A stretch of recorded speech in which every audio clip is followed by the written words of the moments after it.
Flatland, A Romance of Many Dimensions by Edwin Abbott. Chapter 4. Concerning the Women. If our highly pointed triangles of the soldier class are formidable, it may be readily inferred that far more formidable are our women, for if a soldier is a wedge, a woman is a needle, being, so to speak, all points, at least at the two extremities. Add to this the power of making herself practically invisible at will, and you will perceive that a female in Flatland is a creature by no means to be trifled with. But here, perhaps, some of my younger readers may ask how a woman in Flatland can make herself invisible. This ought, I think, to be apparent without any explanation. However, a few words will make it clear to the most unreflecting. Place a needle on a table. Then, with your eye on the level of the table, look at it sideways, and you will see the whole length of it. But look at it endways, and you see nothing but a point. It has become practically invisible. Just so is it with one of our women. When her side is turned towards us, we see her as a straight line.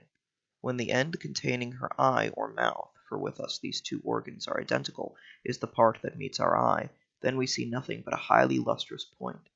But when the back is presented to our view, then, being only sublustrous, and indeed almost as dim as an inanimate object, her hinder extremity serves her as a kind of invisible cap. The dangers to which we are exposed from our women must now be manifest to the meanest capacity in Spaceland. If even the angle of a respectable triangle in the middle class is not without its dangers, if to run against a working man involves a gash, if collision with an officer of the military class necessitates a serious wound, if a mere touch from the vertex of a private soldier brings with it danger of death, what can it be to run against a woman, except absolute and immediate destruction? And when a woman is invisible, or visible only as a dim sublustrous point, how difficult must it be, even for the most cautious, always to avoid collision? Many are the enactments made at different times in the different states of Flatland in order to minimize this peril, and in the southern and less temperate climates where the force of gravitation is greater, and human beings more liable to casual and involuntary motions, the laws concerning women are naturally much more stringent. But a general view of the code may be obtained from the following summary. Every house shall have one entrance on the eastern side for the use of females only, by which all females shall enter, in a becoming and respectful manner, and not by the men's or western door. No female shall walk in any public place without continually keeping up her peace cry under penalty of death. Any female duly certified to be suffering from St. Vitus's dance, fits, chronic cold accompanied by violent sneezing, or any disease necessitating involuntary motions, shall be instantly destroyed. In some of the states there is an additional law forbidding females under penalty of death from walking or standing in any public place without moving their backs constantly from right to left, so as to indicate their presence to those behind them. Others oblige a woman when traveling to be followed by one of her sons or servants, or by her husband. Others confine women altogether to their houses except during the religious festivals. But it has been found by the wisest of our circles or statesmen that the multiplication of restrictions on females tends not only to the debilitation and diminution of the race, but also to the increase of domestic murders to such an extent that a state loses more than it gains by a too prohibitive code. For whenever the temper of the women is thus exasperated by confinement at home or hampering regulations abroad, they are apt to vent their spleen upon their husbands and children, and in the less temperate climates the whole male population of a village has been sometimes destroyed in 1 or 2 hours of simultaneous female outbreak. Hence the 3 laws mentioned above suffice for the better regulated states, and may be accepted as a rough exemplification of our female code. After all, our principal safeguard is found, not in legislature, but in the interests of the women themselves. For although they can inflict instantaneous death by a retrograde movement, yet unless they can at once disengage their stinging extremity from the struggling body of their victim, their own frail bodies are liable to be shattered. The power of fashion is also on our side. I pointed out that in some less civilized states no female is suffered to stand in any public place without swaying her back from right to left. This practice has been universal among ladies of any pretensions to breeding in all well-governed states as far back as the memory of figures can reach.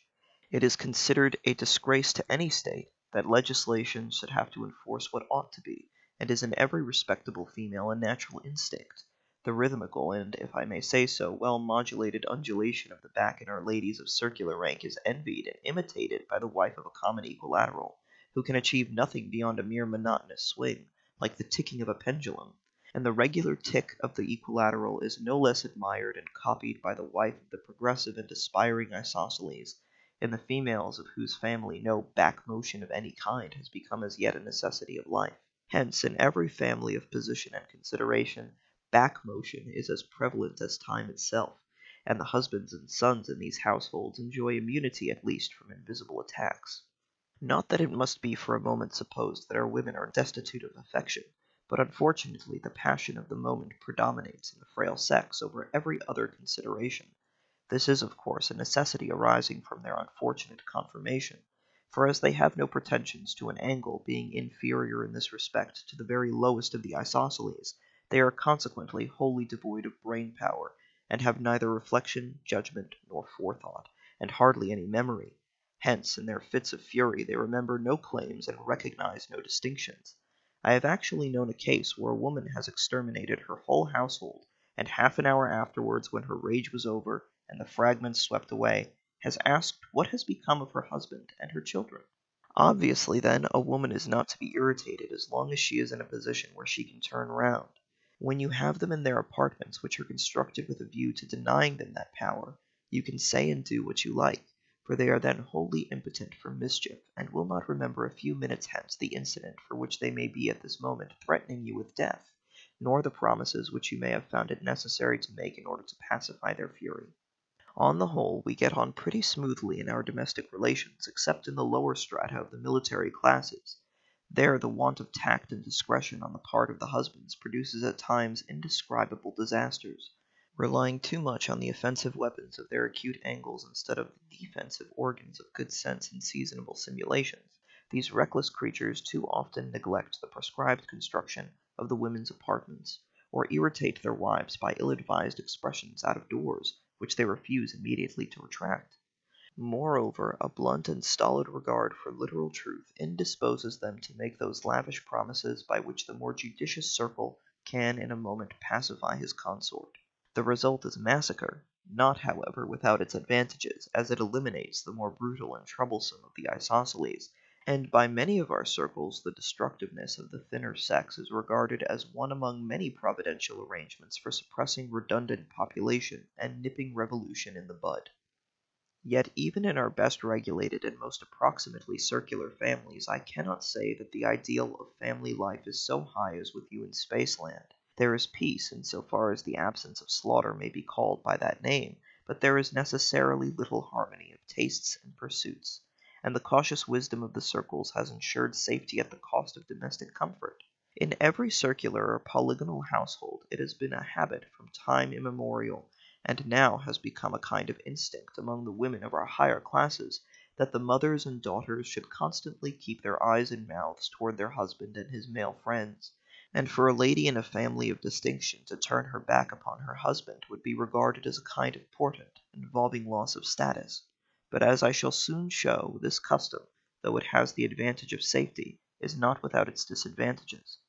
In the house of the working man or respectable tradesman, where the wife is allowed to turn her back upon her husband while pursuing her household avocations, there are at least intervals of quiet, when the wife is neither seen nor heard, except for the humming sound of the continuous peace cry. But in the homes of the upper classes there is too often no peace. There the voluble mouth and bright penetrating eye are ever directed towards the master of the household, and light itself is not more persistent than the stream of feminine discourse.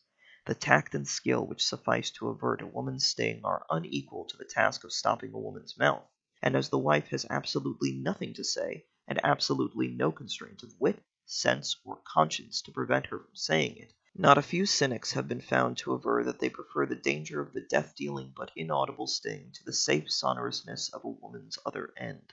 To my readers in Spaceland, the condition of our women may seem truly deplorable, and so indeed it is. A male of the lowest type of the isosceles may look forward to some improvement of his angle, and to the ultimate elevation of the whole of his degraded caste, but no woman can entertain such hopes for her sex. Once a woman, always a woman is a decree of nature, and the very laws of evolution seem suspended in her disfavor. Yet at least we can admire the wise prearrangement which has ordained that as they have no hopes, so they shall have no memory to recall, and no forethought to anticipate, the miseries and humiliations which are at once a necessity of their existence and the basis of the Constitution of Flatland.